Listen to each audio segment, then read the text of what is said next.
বাংলাদেশের নির্বাচিত সরকার গঠনের পর ভারত বাংলাদেশ সম্পর্কে আবারও উষ্ণতা ফিরতে শুরু করেছে। বদলে গেছে পশ্চিমবঙ্গের শিলিগুড়ির পরিস্থিতিও। প্রায় ১৩ মাস পর বাংলাদেশি বয়কট কর্মসূচি থেকে সরে আসার ঘোষণা দিয়েছে শিলিগুড়ির হোটেল মালিকরা। এখন থেকে বাংলাদেশি পর্যটকদের জন্য আবারও খুলছে হোটেলের দরজা।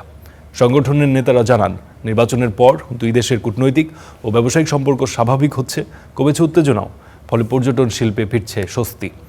এদিকে পরিস্থিতি স্বাভাবিক হওয়ায় শিলিগুড়ির বাংলাদেশ ভিসা সেন্টারও দ্রুত চালুর নির্দেশ দেওয়া হয়েছে। সব মিলিয়ে সীমান্ত শহর শিলিগুড়িতে ফিরছে স্বাভাবিক ছন্দ। 12ই ফেব্রুয়ারি বাংলাদেশে সাধারণ নির্বাচন হয়েছে এবং সেই নির্বাচন হওয়ার পরে 17ই ফেব্রুয়ারি গণতান্ত্রিক একটা সরকার ওখানে শপথ নিয়েছে। শপথ নেওয়ার পর আমরা যেটা দেখতে পাচ্ছি যে ভারতের সঙ্গে বা আমাদের দেশের সঙ্গে বাংলাদেশ একটা সুসম্পর্কর দিকে এগোচ্ছে।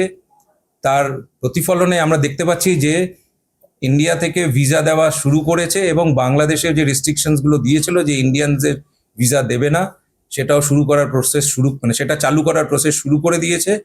আমাদের কাছে ইতিমধ্যে এই খবরটাও এসছে যে এনজিপি থেকে ঢাকা যাওয়ার জন্য যে মিতালি এক্সপ্রেস, সেই মিতালি এক্সপ্রেসও খুব শিগগিরই বোধহয় চালু হয়ে যাবে।